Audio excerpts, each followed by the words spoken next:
मंजिलें उन्हीं को मिलती है जिनके सपनों में जान होती है। मंजिलें उन्हीं को मिलती है जिनके सपनों में जान होती है। सिर्फ पंख होने से कुछ नहीं होता, हौसलों से उड़ान होती है। નમસ્તે દર્શક મિત્રો, જિંદગી કેફે સંવાદનો હેલ્લારો કાર્યક્રમમાં હું નિશિત જોશી આપનું સ્વાગત કરું છું। દર્શક મિત્રો, આજે આપણી સાથે જે મહેમાન ઉપસ્થિત છે તેમણે આ જે મેં પંક્તિઓ કીધી એ ખરા અર્થમાં આત્મસાત કરી છે, તેમણે સાબિત કરી બતાવી છે। દર્શક મિત્રો, એ નસીબમાં ઓછો વિશ્વાસ રાખે છે અથવા તો ઓછું માને છે એવું કહીએ તો પણ ચાલે।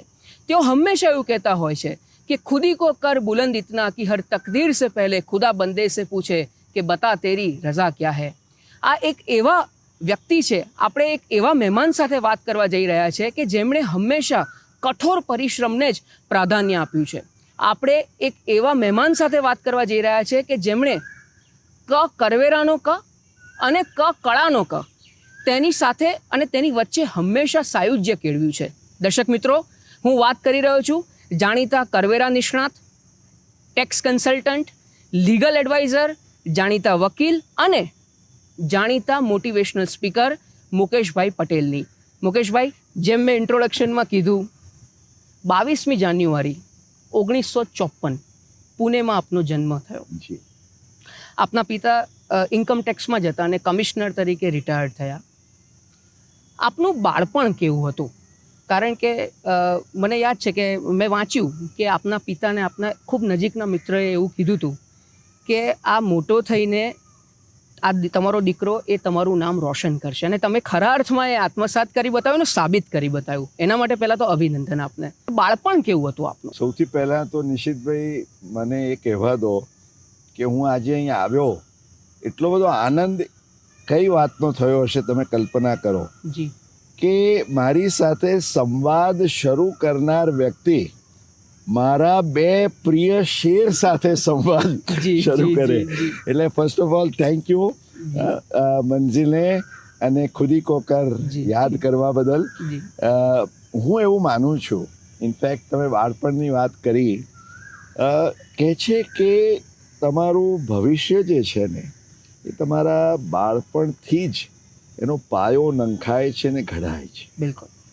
મારા કેસમાં તો હું ચોક્કસ કહીશ કે આજે હું જે કંઈ છું એનો પાયો એ મારા બાળપણમાં મારા પૂજ્ય પિતાશ્રી જી મંગળભાઈ પી પટેલ એમણે રચ્યો। જી ઇનફેક્ટ યોગાનું યોગ એવું થયું કે મારું નામ જ્યારે મુકેશ પાડવામાં આવ્યું અને હું વ્યવસાયે જ્યારે વકીલ થયો ત્યારે હું બધાને કહેતો થયો કે ભાઈ એટલીસ્ટ મને મારા નામ સાથે ગુણ આત્મસાત કરવાનો પણ અવકાશ મળ્યો। કેમ? કારણ કે મારા ફાધર છે ને એ સંસ્કૃત કાયમ મને શીખવતા અને કહેતા, he was B honours in English and Sanskrit. શું વાત છે! એ એમ કહેતા કે મુકેશનો અર્થ થાય મૂક વત્તા ઈશ, એટલે મૂંગાઓનો ઈશ્વર। વાહ! એટલે જે નથી બોલી શકતા જી એના વતી જે કોઈ બોલે છે જી એ મુકેશ। અને માટે કદાચ મારા વકીલાતના વ્યવસાયને મેં સાચા અર્થમાં હું આત્મસાત કરી શક્યો। પણ આપણે જે યાદ કરાવ્યું, ઘણીવાર સંજોગો તમને એટલા સરસ ઘડે છે। મારા ફાધર ઇન્કમ ટેક્સ કમિશનર, આપે કહ્યું એમ, જ્યારે હું પૂનામાં મારો જન્મ થયો ત્યારે ઇન્કમ ટેક્સ ઓફિસે પૂનાથી મુંબઈ, મુંબઈથી કલકત્તા, કલકત્તાથી ભાવનગર, રાજકોટ, વડોદરા, જોધપુર અને છેલ્લે અમદાવાદ આવકવેરા કમિશન।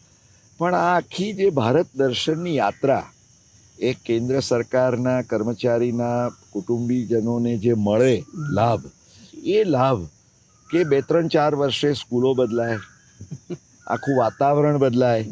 અને એ જમાનો મને યાદ છે કે ત્યારે તો there were no other distractions। તમારી સૌથી મોટી સંપત્તિ તમારા બાળપણમાં જો કોઈની હોય તો એ પુસ્તકો। બરાબર। અને મને યાદ છે કે અમારી ટ્રાન્સફર થાય ત્યારે જ્યારે ટ્રક ભરાતી હોય, કદાચ એમાં 12 કે 13 બોક્સીસ હોય તો એમાંથી 8 બોક્સીસ તો ખાલી પુસ્તકોના।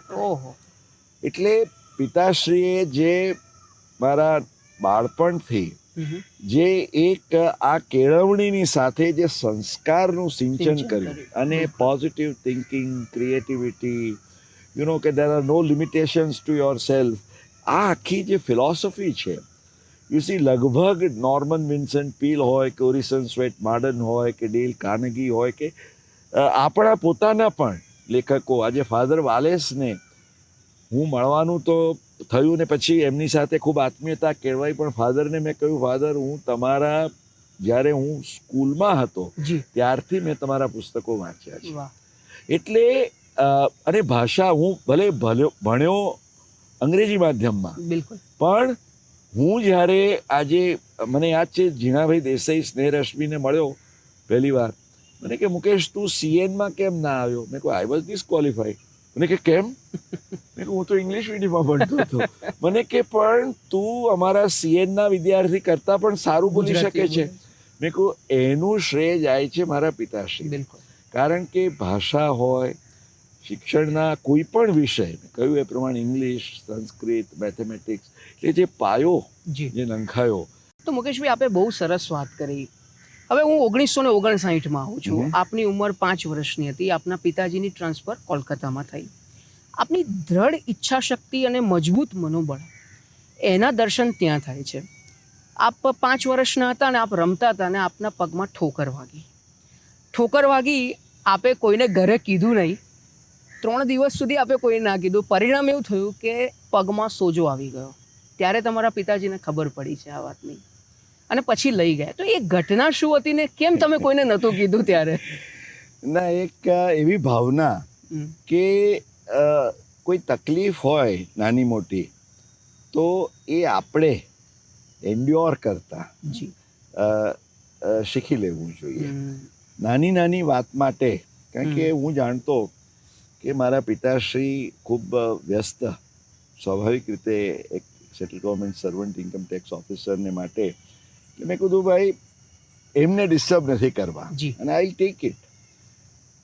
કદાચ અંદરની એક એવી અંતસ્ફૂર્ણા પણ હશે કે યુ નો, જ્યારે when you endure something, it makes you even stronger. એટલે જે આમાં ખરી મજાની વાત એ હતી કે મારા ઘરના સૌ સ્તબ્ધ બની ગયા કે જ્યારે એ, તમે કહ્યું એ સોજો, એટલે એકચ્યુઅલી પગ પાક્યો અને એક પ્રેક્ટિકલ સર્જરી કરવી પડી. અને એ જમાનામાં તો આ ક્લોરોફોર્મ ને એવું બધું તો એટલું હતું નહીં. એટલે આમ આંખમાંથી એક ટીપું આવ્યા વગર, એટલે ધેટ વોઝ. અને પછી એના માટે જે તમારી કોઈ પીઠ થાબડે તો it gives you that special feel. બિલકુલ. આ તમે કહ્યું ને, જે નાનપણના એ પ્રસંગો, એ તમારા વ્યક્તિત્વમાં અનેક ગુણ ખીલવવામાં પણ મદદ કરે છે.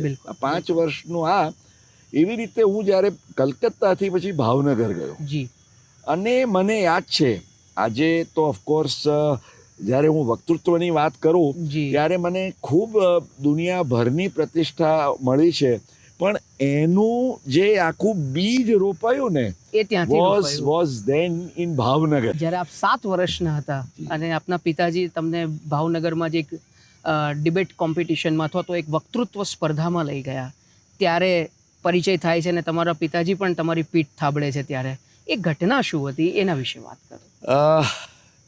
ભાવનગરમાં એક આજે પણ ખૂબ જાણીતી સંસ્થા છે, જેમ આપણે ત્યાં સદવિચાર પરિવાર હોય એવી રીતના એક શિશુ વિહાર કરીને. બિલકુલ. અને શિશુ વિહાર સંસ્થા આવી રીતે, જેને એક્સટેમ્પોર આપણે સ્પીચીસ કહીએ ને, શીઘ્ર વક્તૃત્વ, એટલે તમારે આમ પેલી હેટમાંથી એક ચિઠ્ઠી ઉપાડવાની અને પછી જે ચિઠ્ઠી આવે એના પર બોલવાનું. મારી જિંદગીનો એ સૌ પ્રથમ, I think just about 7 years old, આપે કહ્યું. અને એ શિશુ વિહારની શીઘ્ર વક્તૃત્વ સ્પર્ધામાં I was the youngest in my age group of 7 to 12 years. 7 થી 12, પછી 12 થી 16, અને એ રીતના ચિઠ્ઠી મારી આવી. વિષય હતો, શું ભારતે અણુ બોમ્બ બનાવવો જોઈએ? અરે બાપ રે. અને સાહેબ, ધડાકો થયો. એટલે I got the first prize and then I have never looked back. વાહ વાહ. મને ત્યારથી એક અનુભવ એ થયો કે જ્યારે પણ હું બોલવા ઊભો થઉં ઘણીવાર in retrospect I see, I think, I feel. પછી તો મારા નવનિર્માણના સમય દરમિયાન તો લાખ ઉપરની જાહેર સભાઓ પણ મેં સંબોધન કરી હશે. પણ એક સંસ્મરણ જો કરીએ કે હું ઊભો થયો છું, હું નિમિત્ત છું, સરસ્વતી મારી જીભ પર આવીને વાસ કરે અને જે એમનો સંકલ્પ હોય પ્રભુનો, ઈશ્વરનો, એ પ્રમાણે મને પ્રેરણા આપે અને હું બોલું. વાહ. મારા જીવનમાં ખરેખર ઓફકોર્સ કોર્ટની અંદર આ ના ચાલે, એમાં તો મહેનત કરીને કેસની તૈયારી કરીને you have to do it. પણ જે ખાસ કરીને મોટિવેશનલ, ઇન્સ્પિરેશનલ અથવા તો પ્રસંગોચિત ક્યારેક બોલવાનું હોય તો પહેલાં કે પછી ક્યારેય ન વિચાર્યા હોય એવા મુદ્દા સ્ફુરે જ્યારે તમે ઊભા થયા છો ત્યારે લિટરલી આમાં, આ ભાવનામાં કે આ સંકલ્પમાં આપણને વિશ્વાસ બેસે કે જો તમારો એ વિશ્વાસ હોય તો Saraswati will take care of what you speak. વાહ. તમે નવનિર્માણ આંદોલનની વાત કરીને એવું કહી શકાય કે it was the finest training field તમારામાં જીવનના ઘડતર માટેનો, અને જાહેર જીવનનો પ્રથમ અનુભવ તમને એ આંદોલનથી થયો. જી. તો પબ્લિક સ્પીકિંગ જ્યારે આટલી કેરેક્ટરિસ્ટિક તમે કેળવી, લાખની જનમેદનીને સંબોધતા હતા, એ અનુભવ અને એ જે આંદોલનની વાત છે એના વિશે આપ થોડી વાત કરો. 2023-24 50 વર્ષ, બિલકુલ, હવે 2 વર્ષ. અને એ તમે ઘણીવાર જે નામોનો વિચાર કરો કે મોરારજીભાઈ દેસાઈ, જયપ્રકાશ નારાયણ, ખૂબ જ નમ્રતા સાથે પણ આજે વિથ ઓલ હ્યુમિલિટી મને એ વાતનો ખૂબ સંતોષ છે કે એમની આત્મકથાઓમાં એમણે મારા ને એમની સાથેના મારા સંપર્ક, સત્સંગને એ થયું. નવનિર્માણમાં મને નિશિતભાઈ એક મોટો લાભ એ હતો કે because of my skill in Bing able to express and communicate English, Hindi અને ગુજરાતી ત્રણેય ભાષાઓમાં, પ્લસ ઈશ્વર કૃપાથી the gift of public speaking, એને કારણે આઈ was the chief spokes person. અને સામાન્ય રીતે કોઈ એસ્ટેબ્લિશ્ડ પાર્ટી હોય, આ છે તે છે, તો એનો તો spokes person they know what is the party line and what to speak. હવે નવનિર્માણ એ તો એક ખળખળ વહેતું ઝરણું હતું અને એક નાના ઝરણામાંથી મોટો ધોધ થશે કોઈને કલ્પના નહોતી. એટલે આખી એ નવનિર્માણ આંદોલનની એક આઈડિયોલોજી કે જાહેર જીવનમાં ભ્રષ્ટાચાર સામે જ્યારે વિદ્યાર્થીઓને, યુવકો એક અવાજ ઉઠાવે અને એને લોકોનો એક સાથ સહકાર મળે ને એક સાચા અર્થમાં એક જન આંદોલન થાય કે જેને કારણે માત્ર ભારતના જ નહીં પરંતુ વિશ્વની લોકશાહીઓ, જે નવનિર્માણમાં some of the finest moments that I remember કે as spokesperson I use to address the media gatherings, ત્યારે બીબીસી હોય કે એનબીસી હોય, એટલે ઇંગ્લેન્ડ કે અમેરિકાના પણ ઇલેક્ટ્રોનિક મીડિયા, એ લોકો એમ પૂછે જ્યારે અમારું આંદોલન બીજા ફેઝમાં હતું કે what is it that is driving, કારણ કે ફર્સ્ટ ફેઝમાં ચિમનભાઈ પટેલ અને એમની સરકાર રાજીનામું આપ્યું. સેકન્ડ ફેઝમાં અમે વિથ એન આઈડિયોલોજી કે ભાઈ આમાં માત્ર એક લીડરને કે થોડાક મિનિસ્ટર્સને બદલવાથી આ પ્રશ્નનો અંત આવતો નથી, કારણ કે એનું જે મૂળ હતું એ ઘણું ઊંડું હતું ને મોટું હતું. એટલે અમે કહ્યું કે the assembly must be dissolved, આવી વાત કરી. મને બરાબર યાદ છે. હવે I also don't know how these ideas came, પણ વિચાર આવ્યો ને મેં કહ્યું that became the biggest news of all. And what was it? મને જ્યારે બીબીસી એનબીસીએ કહ્યું કે mister Patel, why are you talking of an assembly dissolution in a democracy? મેં કીધું because this is a democracy and in a democracy just as the people have a right to vote, લોકોને જેમ પોતાનો મત આપવાનો અધિકાર છે એવી રીતે they must also be given a right to recall. આજે હું મતદાર તરીકે મારા પ્રતિનિધિને હું 5 વર્ષ માટે ચૂંટીને મોકલું છું એ વિશ્વાસ સાથે કે he will do the job. Right. પણ મને 5 વર્ષમાં એમ લાગે કે ના, he is not doing it, I have a right to tell him that resign. અને અહીંયા આગળ see these things became big news. બિલકુલ. એટલે નવનિર્માણને હું આપને મને વાતનો ખૂબ આનંદ છે કે Navnirman came to be classified as one of the most historic student movements. અને ઇનફેક્ટ આપણે જાણીએ છીએ, જી, મને એક મોટો ફાયદો એ થયો કે જાહેર જીવનને અને રાજકારણને મેં એટલું બધું નિકટથી જોયું કે મેં નક્કી કર્યું કે હું જાહેર જીવનમાં રહીશ, પણ રાજકારણ is not my cup of. તો મારો એ જ પ્રશ્ન હતો મુકેશભાઈ કે તમને વિધાનસભાની ચૂંટણી લડવા માટે ટિકિટની પણ ઓફર થઈ હતી, પણ તમે એ ઓફરને ના સ્વીકારી, કેમ? એનું કારણ એ છે કે નવનિર્માણ આંદોલન વખતે અમે તો બધા સ્વતંત્ર હતા, પણ રાજકીય પક્ષો બધા જ, ઇનફેક્ટ નવનિર્માણ વોઝ અ ટર્નિંગ પોઈન્ટ. કારણ કે એમાંથી જ આપ જાણો છો એમ જયપ્રકાશજી ને જનતા મોરચો ને મોરારજીભાઈ ને વાજપેયીજીને બધું શરૂ થયું.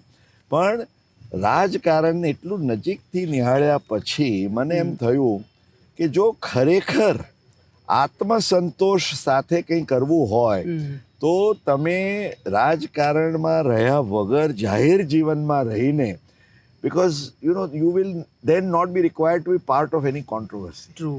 એટલે મને એ વાતનો ખૂબ સંતોષ અને આનંદ છે કે હું જે મારે કરવું છે હું દિલથી કરી શક્યો છું. જી.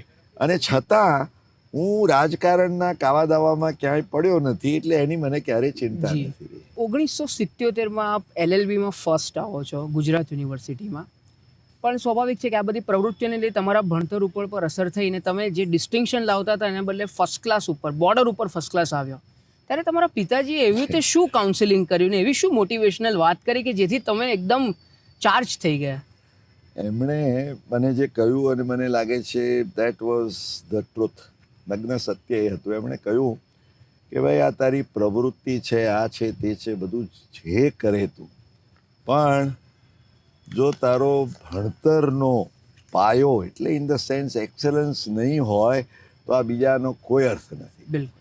And that is when I realise કે I will show it to my father that I can do it. કારણ કે all along I use to, પણ યુ આર રાઇટ, એ જે 2 વર્ષ દરમિયાન થોડું ફોકસ ક્યાંક શિફ્ટ થાય ને as a teenager youngster, distract થઈ ગયા. હા, તો I could make it up and then of course I have not looked back. જી.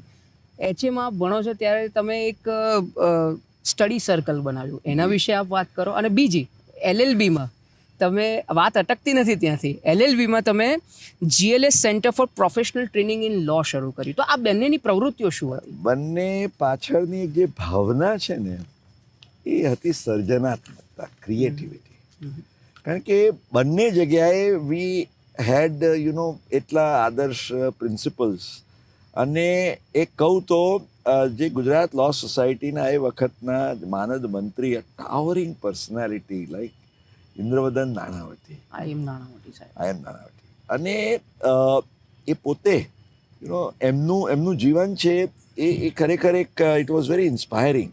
તે વખતે એમ કે ભાઈ તમે માત્ર પુસ્તકીય જ્ઞાન, સ્ટડી સર્કલ, એનું નામ અમે સ્ટડી સર્કલ રાખેલું, પણ there was nothing related to study, it was all extra curricular.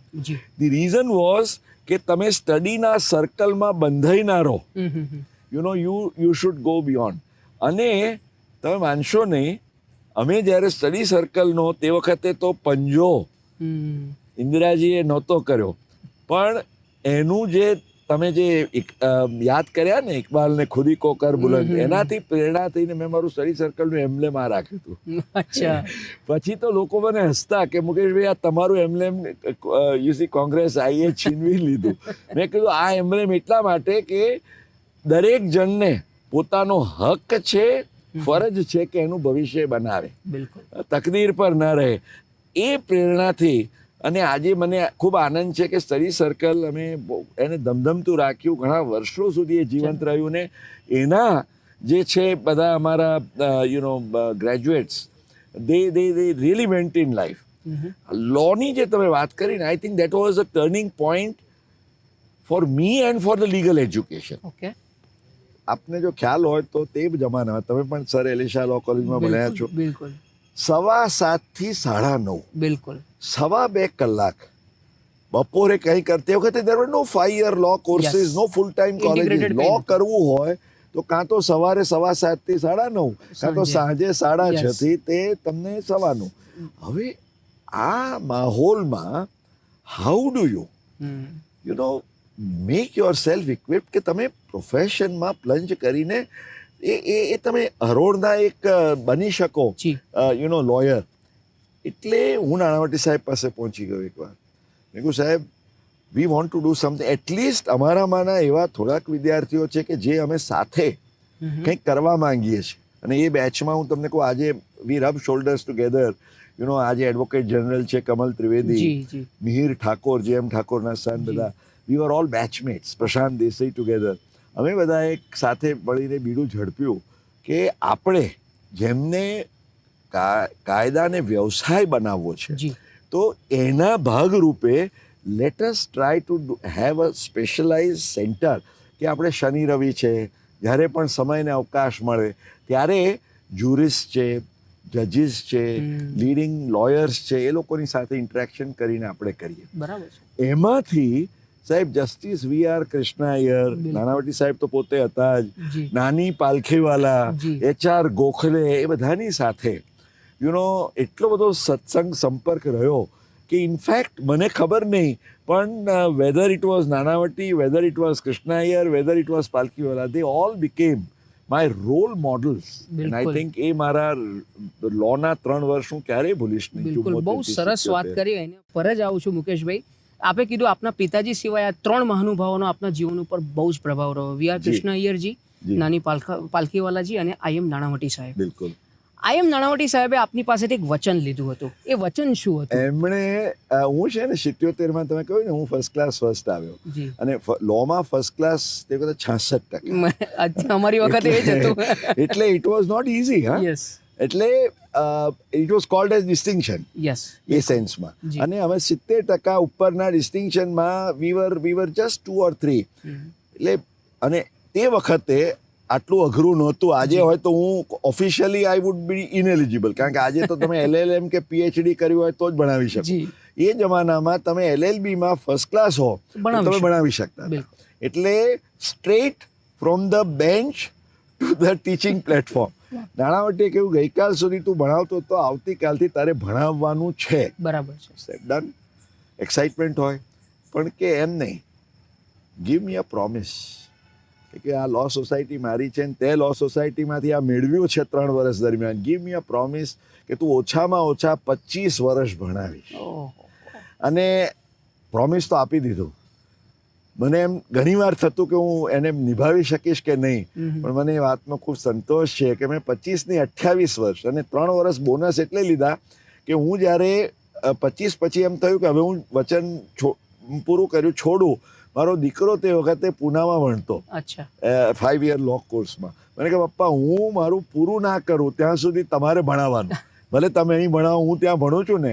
એટલે એમ કરીને બોનસ યર સાથે મેં 28 વર્ષ ભણાવ્યું અને એ વચન નિભાવ્યું. મને એનો ખૂબ સંતોષ ને આનંદ છે. ખૂબ સરસ વાત કરી મુકેશભાઈ કે આપને ભણાવવાનું પણ ગમે છે અને એટલે જ કદાચ એવું કહી શકાય તમે સરળતાથી તમે લોકોના દિલમાં અને લોકોના મગજ પર કાયદાની જે આંટી ઘૂંટીઓ છે એવી જે જટિલ પ્રક્રિયાઓ છે એને સરળતાથી સમજાવી શકીએ. ભલે 2 વસ્તુ કે 3 વસ્તુ તમને એમ લાગે કે તમે ભણાવો છો, તમારે પરિશ્રમ કરો. In fact it is the biggest investment you are making for your own self as a good lawyer. બરાબર છે. કારણ કે તમારે આજે 1.5 કલાક ભણાવવાનું હોય તો તમે ઓછામાં ઓછા 2 કલાકનો અભ્યાસ કરો, વાંચો તો જ. અચ્છા, બીજું પોપટિયું જ્ઞાન નહીં ચાલે. વિદ્યાર્થીઓ આજે લો કોલેજમાં તો એટલા, મેં તો 10 વર્ષ IIM-માં ભણાવ્યું. આજે IIM-માં ભણાવવું એટલે કાઠું, પણ તમે તૈયારી કરો એટલે એક તો તમને એક ઓર્ગેનાઇઝ પ્રેપરેશન્સ, બીજું એનો કોન્ફિડન્સ આવે, ત્રીજું કે તમે પોતે ક્લિયર હો તો જ ક્લેરિટીથી ભણાવી શકો. એટલે એટલો બધો ફાયદો થાય. એટલે હું હંમેશા યંગસ્ટર્સને કહું છું કે જો if you want to B successful in the profession, એક ટીચિંગ અને બીજું રાઇટિંગ. બિલકુલ. જે મારા ન્યૂઝપેપરના કોલમ્સ છે, જી મને તમે હમણાં કૃષ્ણ અય્યરની વાત કરી જી, ને, જી, હું let me come straight to him. Pen is mightier than the sword. Pen is mightier than the sword. અને કૃષ્ણ અય્યરનો તો આજે પણ યુ સી, જે લોકો કૃષ્ણ અય્યરના વિશે જાણે છે, કે કૃષ્ણ અય્યર વિશે વાંચ્યું છે, કે કૃષ્ણ અય્યરે લખેલું વાંચ્યું છે, કે એમની હરોળમાં જ્યુરિસ્ટ તો કોઈ નહીં પણ લિંગ્વિસ્ટ તો ન જ આવી શકે. That was his English. અને એમણે મારા વ્યક્તિત્વ પર એક અમિટ છાપ છોડેલી. But more than anything else, એમની ટેલેન્ટ અને તો હતું જ, નોલેજ, જ્યુરિસ્પ્રુડન્સ બધું, પણ he was a true humanitarian in the sense કે લીગલ એડ એવું માનતા કે ભાઈ કાયદાને એટલો સરળ બનાવો અને લોકભોગ્ય બનાવો કે નાનામાં નાનો માણસ સમજી શકે. શા માટે એણે પેલા મોટા વકીલો પાસે જઈને એને બ્રીફકેસો ખોલીને ફીઝના ચેકો કે નોટોની થપ્પી કાઢવી પડે? એ ભાવનાથી મેં મારા ન્યૂઝપેપરના કોલમ્સ, મારા પુસ્તકો, એ બધું લખવાનું શરૂ કર્યું. And then I never looked back. દર્શક મિત્રો, મને કહેતા આનંદ થશે અને તમને જાણીને પણ આનંદ થશે, મુકેશભાઈએ જે ટેક્સ, બજેટને લગતા જે પણ અટપટા વિષયો કહેવાય, એ સરળતાથી સમજમાં નથી આવતા, એના અંગે લગભગ 5000થી વધારે કોલમ્સ તમારા સુધી પહોંચાડી છે, એ પણ સરળ ભાષામાં, જે શીરાની જેમ ગળામાં ઉતરી જાય એવી રીતે. એના માટે ધન્યવાદ મુકેશભાઈ તમને. નોટ ઓનલી ધેટ, તમારા જેવા ઇલેક્ટ્રોનિક મીડિયાના મિત્રોએ પણ મને એટલી પ્રેરણા આપી કે કદાચ દૂરદર્શનને હું ક્યારેય ભૂલી નહીં શકું. આજ દૂરદર્શન ગુજરાતી, તે વખતે ગિરનારની દૂરદર્શન ગુજરાતી કહેવાતું, એના થકી કદાચ ભારતમાં તે વખતે તો કોઈ કમર્શિયલ કે બિઝનેસ ટીવીઝ પણ નહોતા. પહેલામાં પહેલી ટેક્સની એક સિરિયલ ટેક્સ ફ્રી કરીને 16 એપિસોડ્સની કરી, જેનું શૂટિંગ ડીડીની ટીમ, આજે જેમ આ બધા મિત્રો આવ્યા છે ને અહીંયા, એ લોકો મારી ઓફિસની લાઇબ્રેરીમાં આવીને શૂટ કરીને જતા. અને આઈ હેડ ઓલ ધ ફ્રીડમ. કેમ? કારણ કે first time ever it was a virgin A serial. એટલે એ પણ મને આનંદ છે. પછી તો ઘણી સિરિયલો ચાલી, આજે જેમ આ 5000ની જેમ હવે આ 500નો આંકડો થવા આવ્યો. પણ આનંદ એ છે કે the deepest satisfaction કૃષ્ણ અય્યરે જે મને શીખવેલું કે I got from reaching out to the common man. અને એનાથી જે મારા બજેટ ગુરુ આજે 42 વર્ષથી હું જે પાલકીવાલાજીને, મેં કહ્યું ને, મારા centre for professional training in લોમાં મારો પરિચય થયો. અને આઈ વોઝ સો ફોર્ચ્યુનેટ, એમની આંખોમાં હું વસી ગયો. I became his blue eyed boy as they call it. અને હું 77માં મેં મારું લો પાસ કર્યું. અને 78 અને 79 2 વર્ષના અંદાજપત્રો માટે અંદાજપત્રનું વિશ્લેષણ કેવી રીતે કરવું એ પણ એક કળા છે. એ વિજ્ઞાન પણ છે ને કળા પણ છે. એ બંને, art and science of analysing a budget, હું શીખ્યો નાનીજી પાસેથી. He use to call me to Tata house. અને ત્યાં આગળ 2 દિવસ રહેવાનું. પહેલે દિવસે બજેટ આવે એટલે એની એનાલિસિસ પાર્ટ, તે વખત તો કોઈ મીડિયા, ઇલેક્ટ્રોનિક કે કશું હતું જ નહીં, એટલે પ્રિન્ટમાં. અને જે એમની એક બ્રાન્ડ ઇક્વિટી હતી કે બ્રેબોર્ન સ્ટેડિયમ ઉપર એક મોટી હ્યુજ મેદની, એને સંબોધન કરવા જાય, હું સાથે જતો. મને બેસાડે, ઓબ્ઝર્વ કરાવે. રાત્રે he did not have any child. Mr. and Mrs. Palkhivala dinner table પર મને ઇનવેરિયેબલી રાખે. અને ડિનર લેતા અને ડિનર પછી he would discuss the nuances with me. કે મેં આ રૂમાલ લૂછ્યો, મેં જ્યારે આ એક્શન કરી, મેં મારા ચશ્મા કાઢ્યા, એની પાછળનું શું હતું અને what impact. I tell you, he was a genius. અને નાનીને માટે, એટલે એમણે પણ મારા નસીબમાં બધાને વચન આપવાના હશે, એટલે એમણે મારી પાસે મને આ 2 વર્ષ શીખવાડ્યા. પછી મને કે, દીકરા, પારસીમાં સોચજો, હવે તું પાક્કો થઈ ગયો, પણ મારી ગુરુદક્ષિણા. મેં કોઈ દિવસે કલ્પના નહીં કરી કે આ પાલકીવાલા ગુરુદક્ષિણા. મેં કહ્યું, સાહેબ, તમારા બજેટ તમે માંગો એ આપું. બરાબર છે. અને કે મને વચન આપ કે તું જે મારી પાસેથી શીખ્યો છો એ તું ગુજરાતના ગામમાં જઈને તો બજેટ. અને એ હંમેશા એમ કહેતા કે બજેટ એટલે ખાલી તમારો રૂપિયો ક્યાંથી આવ્યો ને ગયો, કે ટેક્સ ક્યાં તમારો બચ્યો કે ક્યાં તમારા પર વધ્યો, એ નહીં. બટ તમારા નાણાં સરકાર કેવી રીતે વાપરે છે, એનો ઉપયોગ કેવી રીતે થાય છે, તમારા દેશનું અર્થકારણ કઈ દિશામાં જઈ રહ્યું છે, ક્યાં policy, he was on the bigger issues, constitution હોય, ટેક્સેશનના, બટ ધ લાર્જર ઇકોનોમી. એટલે હું રહ્યો કાયદાશાસ્ત્રી, પણ આ અર્થશાસ્ત્ર, મને લોકો કે મુકેશભાઈ ઇકોનોમિક્સ ક્યાંથી શીખ્યા, તો economics this was my learning. પણ એમણે મારી પાસેથી આજે વચન લીધું અને મને એનો પણ સંતોષ છે કે ગુજરાતના, હું આ 42 વર્ષમાંથી ગુજરાતના આજે હું કડકડાટ કહી શકું 40થી વધુ નાના મોટા ગામો, 50,000થી વસ્તીવાળું એક પણ એવું ગામ નહીં હોય કે હું ઓછામાં ઓછું એકવાર ના ગયો.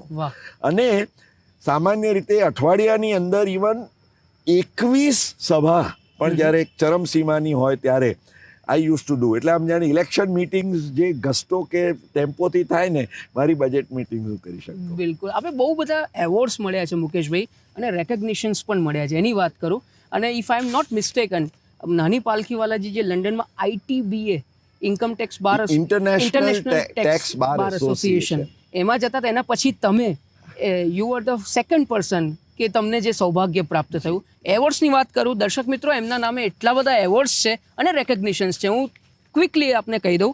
Outstanding speaker of 20th century, the friend of NRI award, the Indo Japanese friendship award and imperial medallion, the British Red Cross solution, the cup of joy and life, hall of fame, claim on the world academy of speakers, outstanding young professional of the world. Mukeshbhai, award તો તમને બહુ મળ્યા, રેકગ્નિશન્સ બહુ મળ્યા. તમને શું લાગે છે કે માણસને કેટલી ઉંમર સુધી એવોર્ડ મળવા જોઈએ? હું એવું માનું છું કે એવોર્ડ જે છે, જો એ તમને મોટિવેટ ના કરી શકે અથવા એ તમને વધુ વિનમ્ર ન બનાવી શકે, તો એ એવોર્ડને તમે સાચા અર્થમાં આત્મસાત કરી શક્યા નથી.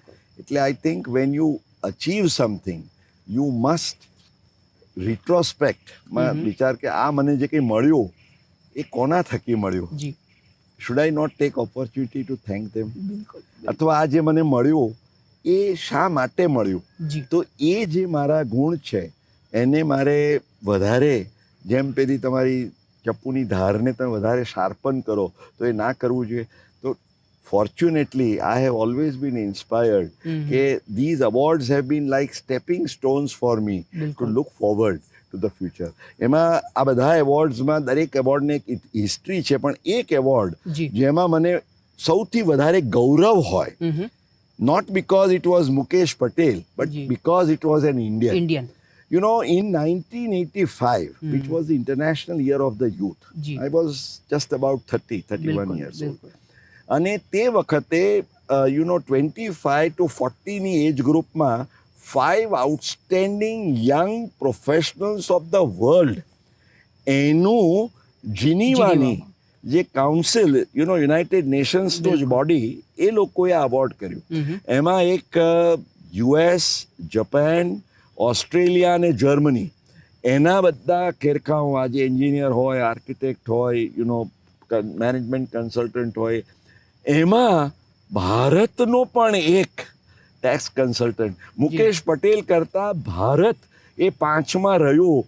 મારે માટે સૌથી આનંદ અને ગૌરવની વાત એ હતી. ખરેખર અમારા સૌ માટે પણ આનંદ અને ગૌરવની વાત. મુકેશભાઈ, બીજો પ્રશ્ન. Ahmedabad management association, chamber of commerce and industry Gujarat અને રેડ ક્રોસ સોસાયટી, આપનો ઘનિષ્ઠ સંબંધ રહેલો છે. આપ અત્યારે પણ એમની સાથે સંકળાયેલા છો. આપ તો ઇનફેક્ટ પ્રેસિડેન્ટ હતા. AMAમાં તમે તો મેનેજમેન્ટના વ્યક્તિ પણ નથી અને કોઈ વેપાર સાથે પણ સંકળાયેલા નથી. તો આ સૌભાગ્ય કેવી રીતે પ્રાપ્ત થયું? અને આપનું એક વાક્ય કે તમારે અમદાવાદને કોઈ યાદ કરે તો management capital of the world, એવી રીતે તમારે ઓળખાવડવું હતું અને તમે એને પાર કર્યું પણ ખરું ઘણા ખરા અંશે. આ જર્ની વિશે થોડાક શોર્ટમાં આપ કહી શકો? તમે જે કહ્યું ને, મંઝિલેं उन्हीं को मिलती है जिनके सपनों में जान होती है. So if you see, one of my most favorite quotes in English is, if you can dream it, you can do it. Walt Disney no. Yes. The future belongs to them who believe in the beauty of their dreams. એટલે it was a dream કે ભાઈ મારે તો management સાથે, otherwise જેને આપણે શુદ્ધ ગુજરાતીમાં કે નાવા નીચોવાનો સંબંધ નથી. પણ મેં કહ્યું ભાઈ why should management be restricted only to the excellence of business and industry? મેનેજમેન્ટને આપણે thinking out of the box તરીકે કેમ ના જોઈ શકીએ? યુ સી, મેનેજમેન્ટ આજે ગૃહિણી એનું રસોડું સંભાળે છે એ પણ મેનેજમેન્ટ વગર નથી કરી શકતી. આજે વિદ્યાર્થી એની પરીક્ષાની તૈયારી કરે છે એમાં પણ મેનેજમેન્ટ સમાયેલું છે. તો management is there in every aspect of life. તમારી હેલ્થ હોય, વેલ્થ હોય, ટાઈમ હોય, મની હોય, મેનેજમેન્ટ. અને આવા મેનેજમેન્ટને મેં કહ્યું કે અમદાવાદનું IIM છે. અમદાવાદમાં આજે we have the best of the entrepreneurs. કે આજે ગુજરાતી એટલે એ મેનેજમેન્ટની એની એક શક્તિ એનામાં વણાયેલી છે. તો એક ડ્રીમ કે ભાઈ જો બેંગ્લોર IT કેપિટલ, આ કમર્શિયલ કેપિટલ, આ પોલિટિકલ તો અમદાવાદને એક આઈડેન્ટિટી આપો, મેનેજમેન્ટ કેપિટલ. એવી જ રીતે ગુજરાત ચેમ્બરમાં પણ જ્યારે હું થયો તો મેં કીધું ભાઈ વ્યાપાર ઉદ્યોગના જ બધા કેપ્ટન્સ હોય, હું વ્યવસાયી પહેલો છું, તો કંઈક એવો વ્યવસાયલક્ષી અભિગમ હું રાખું. એટલીસ્ટ 12 મહિને મારે એટલો એક મોટામાં મોટો ફાયદો એ હતો, મારા સેક્રેટરી જનરલને કહ્યું, મેં કીધું તમે મને ખાલી પોઈન્ટ્સ તૈયાર કરીને આપો. મને કે સાહેબ આટલા વર્ષોમાં હું છું, કાયમ હું પ્રેસિડેન્ટ્સની સ્પીચીસ તૈયાર કરતો ને એ લોકો વાંચતા. પહેલી વાર મને કોઈકે કહ્યું કે પોઈન્ટ્સ આપો, મારે કોઈ સ્પીચ લખાવવાની જરૂર નથી, because it use to come. પણ તમે ઊંડા ઉતરી જાઓ. We use to do so many things. એટલે હું એક જ કહેવા માંગીશ, આજે આ તમારો જે આખો વિષય છે જિંદગી કાફે, કે જિંદગી જે છે એ જેમ પેલા શાયરે ખૂબ સુંદર કહ્યું છે કે જિંદગી જિંદા દિલી કા નામ હૈ, મુર્દા દિલ ક્યા ખાક જીયા કરતે. એટલે જ્યાં સુધી તમારામાં એ હશે, age is no bar. In fact એજ જે છે ને, it is only something connected with your, not with the body, it is with your mind. બિલકુલ. If you are young in mind, you are always young. બિલકુલ, બહુ સારી વાત કરી મુકેશભાઈ, કે તમે જો હૃદયથી અને દિલથી જુવાન હશો તો તમે એજ ઇઝ નો બાર. આપના શોખ વિશે વાત કરું હવે. શોખ પર આપણે સમય ઓછો છે પણ આ ચર્ચા કરવી ખૂબ જ જરૂરી છે. ફોટોગ્રાફીનો શોખ હતો અને હજુ પણ છે, એ કેળવાયેલો છે. એટલે મેં શરૂઆતમાં એ જ કીધું કે કરવેરા અને કલા એનું સાયુજ્ય આપે બહુ સરસ રીતે કેળવ્યું છે. તો આ શોખ કેવી રીતે જાગ્યો? 30,000થી પણ વધારે ફોટોગ્રાફ્સ આપે ક્લિક કરેલા છે. In fact I have been very fortunate. Again આપણે જે કહે છે ને કે ઓપોર્ચ્યુનિટી મળે ને તો you must make the most of it. થયું એવું કે ફોટોગ્રાફીને આઈ હેડ નેવર ટેકન સિરિયસલી. નાનપણથી શોખ છે, રમકડું કંઈક હોય એવી રીતે રમીએ. પણ જ્યારે મારા વ્યવસાયના ભાગરૂપે અને આ એક NRI ટેક્સેશનને એક મેં મિશન તરીકે લીધું, એટલે મારે ફરવાનું ચાલુ થઈ ગયું at a very young age. અને એને હિસાબે મેં નક્કી કર્યું કે ભાઈ ચાલો હું ઇંગ્લેન્ડ જાઉં છું, તો ઇંગ્લેન્ડની આજુબાજુની જેટલી બીજી જગ્યાઓ છે, even the smallest of the islands કે જ્યાં, તો એ શનિ રવિ છે મારી પાસે. એટલે ઇનફેક્ટ થતું શું, મને એકવાર દૂરદર્શનમાં જ મારા એક ઇન્ટરવ્યૂમાં મેં એમ કહ્યું કે આખા દિવસનો થાક હોય ને કામનો, પણ સાંજે જ્યારે કામ પૂરું કરીને આવી અને પેલો કેમેરા લઈને નીકળી પડી અને અડધો પોણો કલાક સરસ ચિત્રો લેવાયા હોય તો થાક ઉતરી જાય. એટલે હું હંમેશા એમ કહું છું નિશિતભાઈ કે દરેક વ્યક્તિએ પોતાના જીવનનો એક શોખ કેળવવો જોઈએ. એ જો શોખ હોય ને તો ઇટ ગીવ્સ કમ્પ્લીટ. એટલે મારે માટે હું એમ વિચારતો કે જેને ટ્રાવેલનો ચાન્સ મળે છે એને ફોટોગ્રાફીમાં રસ નથી, જે ખરેખર ફોટોગ્રાફી જાણે છે એને ફરવા નથી મળતું, તો why not make the best of both. અને આ સાયુજ્ય જે તમે કહ્યું, that work the miracles and I am very happy. એટલે તમે તમારા પરિવારજનો સાથે જ્યારે તમારા બાળકો નાના હતા અને ત્યારે વેકેશનમાં પહેલાં તો તમે જતા હતા, દર વર્ષે દિવાળીનું વેકેશન હોય કે ઉનાળાનું વેકેશન હોય, અને કેમેરાથી ફોટોગ્રાફીની કંડારી અને તમે એક આલ્બમ બનાવ્યા છે અને એનું એક્ઝિબિશન પણ આપે ગોઠવ્યું હતું. That was around the world through a lens eye. પણ એની પાછળનું મોટિવેશન એ હતું કે જેમ પહેલે આપ મારી દીકરી છે ને કૃતિ, એના નામ પ્રમાણે શી વોઝ વેરી ક્રિએટિવ. એટલે એને પેઇન્ટિંગનો બહુ શોખ, ઘણો બધો શોખ, એમાં પેઇન્ટિંગ વોઝ ઓલ્સો ધેર. એટલે એને એન્કરેજ કરવા મેં કહ્યું બેટા તારું પેઇન્ટિંગનું એક્ઝિબિશન કર. મને કે પપ્પા તમારા ફોટોગ્રાફ્સનું એક્ઝિબિશન કરો. મેં કહ્યું ચાલો આપણે એકબીજાના સપોર્ટમાં. And that is how a world of brush strokes and around the world through a lens eye એમ કરીને ફાધર એન્ડ ડોટરે ભેગા થઈને કાં કર્યું. It just happen. અને આઈ થિંક જો દરેક પરિવારની અંદર આ પ્રકારના વાતાવરણમાં જો એકબીજાની સાથે આપણે અનુરૂપ થઈ શકીએ તો I think it is so much of fun. બિલકુલ. અને એના માટે જ આપે ફોટોગ્રાફી માટે સાહસ પણ કર્યું. જાપાનમાં એક મંદિર એને એ તમને જે રીતે જોઈતો તો એ ફોટો ના મળે, બીજું તમે વૃક્ષ ઉપર ચડી ગયા એક ફોટો માટે. એ નાની વાત. હા, એટલે એમાં એવું છે કે આ જાપાનનું in fact now it has become so historic, કારણ કે that was the place where Prime Minister Modi and Prime Minister Abe first met. બિલકુલ. As Prime Ministers. એ ક્યોટોનું કિંગ કાકુજી ટેમ્પલ કહેવાય. હવે ત્યાં શું છે કે it is a temple, golden temple, પણ surrounded by water, still water. હવે એ જ્યારે વોટર સ્ટીલ હોય ને તો પરફેક્ટ રિફ્લેક્શન આવે. હવે હું સવારના 9 વાગે, 10 વાગે, 12 વાગે, 4 વાગે જ્યારે પણ જઉં ત્યારે પેલું લોકોની અવર જવર હોય એટલે પેલા વાતચીતોના સ્પંદનોમાં પાણીમાં વમળ થાય એટલે you would never get that picture. એટલે મેં કહ્યું ક્યારે મળે? તો મેં કહ્યું સવારે જ્યારે if I am the first person to enter તે વખત. અને સાહેબ તમે માનશો નહીં, એ જે મારું પિક્ચર છે યુ સી આજે even the Japanese themselves cannot believe that you see it could be so good. એટલે ફોટોગ્રાફી વિશે એવું કહેવાય છે કે when you can make either a place, person or thing look even better than what it is, that is perfect photography. બિલકુલ. અરે વૃક્ષ ઉપર ચડી ગયા હતા, એ શું હતું? એ હું ત્યાં I was taking picture in the wild life photography. અને તે વખતે પેલી મને પંચતંત્રની વાર્તા યાદ આવી ગઈ કે પેલો જેમ ટોપીવાળો વાંદરો જે હોય કંઈક કરે. એટલે મેં કીધું આ મારે કરવા માટે તો હું જો અહીં ગ્રાઉન્ડ ઉપર રહીશ તો કશું નહીં આવે. એટલે હું ઝાડ પર ચડી ગયો and I got the pictures that I wanted. એટલે ઘણીવાર એ આપણું બાળપણ પણ આપણને કંઈક અનોખા પરાક્રમો મોટા હઈએ ત્યારે કરાવવામાં મદદ કરે છે. એક છેલ્લી વાત, આપના કુટુંબની વાત કરીએ. આપનો દીકરો પણ પ્રોફેશનમાં છે, સેમ પ્રોફેશનમાં છે. સો 3 જનરેશન્સ, તમારા પિતાજી, તમે અને તમારો દીકરો. આપની ડોટર પણ વેલ સેટ છે. તમારા જે પત્ની છે એ પણ નાટ્ય એટલે કે નૃત્યમાં પારંગત છે. અને તમારા દીકરી અને તમારા પત્નીએ પણ એક કુચીપુડી નૃત્ય એક સાથે કર્યું હતું. એ પણ એક ખૂબ સારી વાત છે. એટલે ઘરમાં બધા જ લોકો મલ્ટી ટેલેન્ટેડ છે એવું કહી શકાય. બીજી જે વાત છે કે આપનો એક જે તમે પહેલાં કીધું હતું સંસ્કારનું સિંચન તમારા પિતાજીએ જે કર્યું, એમાં મને જે જાણવા મળ્યું છે કે આપ હજુ પણ તમારી ઓફિસમાં આટલા રિટાયર્ડ લોકો, નિવૃત્ત લોકો આવે છે ટેક્સ માટે માહિતી લેવા અથવા તો એડવાઇસ લેવા, આપ એમને વિધાઉટ એની ફી ચાર્જિંગ તમે આપો છો. આ જે સંસ્કારનું જે સિંચન છે એના વિશે આપ વાત કરો. છેલ્લી વાત છે એટલે હું કરીશ. એક મારું બહુ જ પ્રિય ઇંગ્લિશ કોટ છે અને I call this, I have coined this word, I call it as a universal law of giving. Okay.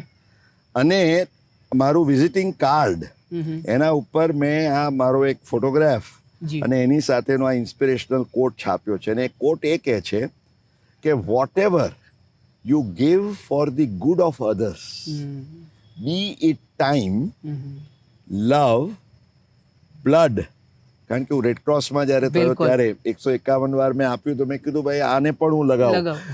Blood or money, God keeps on returning to you in much greater abundance. એટલે તમે જો કોઈને સમય, પૈસો, પ્રેમ અને રક્તદાન એ આપો ક્યારેય ઓછું નથી થતું. Comes back to you. This is what I have learnt in my life. અને બીજું તમે જે શરૂઆત કરી, મને લાગે છે અંતમાં જો મારે એક વાત કરવાની હોય તો મારા દર્શકોને સંબોધન કરીને હું ખાસ કરીને મારા યુવાન મિત્રો, કારણ કે they are the future of this country, એટલે એમને માટે એમને સંબોધન કરીને હું કહું છું. અને આ ખૂબ સુંદર જે ખુદી કો કર બુલંદ તમે આગળ યાદ કરાવ્યું એ જ ઇકબાલનો આ ખૂબ સુંદર શેર છે.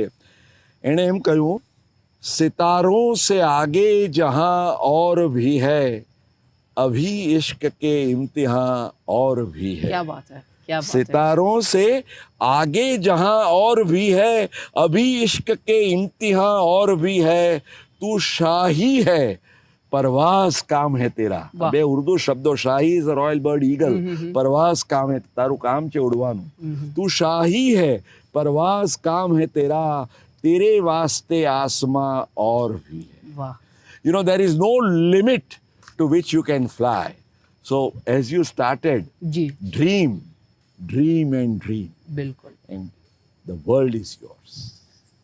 ખૂબ મજા આવી મુકેશભાઈ, આપે આટલું સારી રીતે લોકોને પ્રેરણા મળે એ રીતે વાત કરી. એ ચાહે ટેક્સેશનને લગતી વાત હોય, મોટિવેશનલ સ્પીચને લઈને વાત હોય, આપના આંદોલનના જે સંભાળના હોય, કે આપની વિદેશ યાત્રાની અને ફોટોગ્રાફીના શોખની વાત હોય. અમે આશા રાખીએ કે હજુ પણ આપ લોકોને મોટિવેટ કરતા રહો. જે ટેક્સેશન જેવા અટપટા અને બજેટ જેવા અટપટા વિષયો છે એની પર સરળતાથી લોકોને હજુ પણ કોલમ્સ અને એ ચાહે મુદ્રિત માધ્યમ હોય કે વિજાણુ માધ્યમ હોય એનાથી લોકોને માહિતગાર કરતા રહો. અને હજુ પણ કેટલાય પર્વતો, કેટલાય ઝરણા, કેટલાય પતંગિયા, કેટલાય પાંદડાઓ અને એ પર્ણ ઉપરના ઝાંખળના બિંદુઓ આપના કેમેરાના ક્લિકની રાહ જોઈ રહ્યા છે. એના એ વિયોગને જલ્દી જ દૂર કરો એવી શુભેચ્છા સાથે તમને ફરીથી ખૂબ ખૂબ આભાર. Thank you તો દર્શક so મિત્રો, much. આપે જોયું તેમ કે મુકેશભાઈ તમામ મુદ્દાઓ પર વાત કરી. વાતનો સાર એક જ છે, if you can dream it, you can do it. નમસ્કાર.